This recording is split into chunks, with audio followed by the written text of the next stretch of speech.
fear is a tool.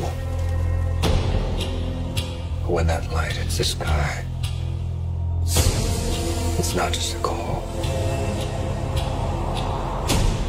It's a warning. I'm vengeance. You see, many events have happened in history that we look back at now and we realize we could have changed if things had been different. Isn't it very, very interesting that we are living in a time where such an event is happening now, and it is happening to a people in a country like China, whereby women are being raped, children are being separated from their families, organs are being harvested, people are being put into concentration camps. And did they think that we were just going to stand idly by? I want to tell the Chinese government and the Chinese Communist Party one thing. I want to tell you directly, you may be able to manipulate governments, but you cannot manipulate the millions of Muslims around the world. Did you think that you were going to have a minority group in your country persecute them in the way that you are persecuting them, deal with them in the way that you are dealing with them, and that we were not going to get involved? Do you think that if you start war, if you start a war with the Uyghurs, that you have not started a war with the Muslims? I tell the Chinese today, with all vehemency and all vigor, you have started a war with the Muslims, and we will not live or die until we become victorious in this war. Look at them now.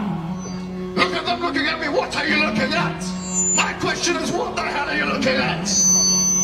You've taken your flag away, while I have a flag that you can replace your flag with. Take this Uyghur flag, you son of...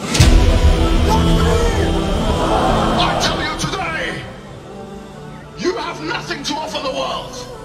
You have nothing at all to offer the world. You know why? Because you have already incorporated a Marxist communist system. You've already lost the war against the Americans and the West, because you have taken their ideology. But let me tell you something. Your best bet is actually to become Muslims. That's your best bet. Your best bet is to do what the Mongols did and embrace Islam. You have nothing to offer the world. You have nothing to offer the world at all. What happens if you become a superpower? Tell me what happens when you become a superpower in this Cold War that you want to get into with the Americans. What have you got to offer the rest of the world? You've already taken their ideologies. Marxism, Leninism, you are nothing. I tell you, you are nothing. And it's only a matter of time. It's only a matter of time until we deal with you. And I say this again, with all vehemency and all vigor, that you cannot beat and defeat an enemy. That when they look at the barrel, the bottom of the barrel of the gun, they see paradise. We don't care about death. In fact, we don't care about martyrdom. Please make us martyrs. You cannot beat us. We're the unbeatable enemy.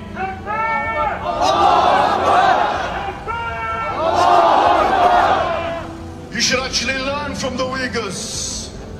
You should actually learn from them the purpose of life, to worship one God. You should learn from them not to worship statues. And I tell you today that you may be taking off La ilaha illallah from the tops of the masjids and replacing it with your communist flag, the flag of your ideological masters. But taking it off the masjid does not mean taking it out of the hearts of the believers. So I tell you once and again, it's only a matter of time. And you may want to start this Cold War with America, which you're starting now. Having the Muslims as your enemies is not a good idea. And history, as it had in the past, with the Persians and the Romans and the Mongols and all of these, history will tell this story again, and you will be defeated under...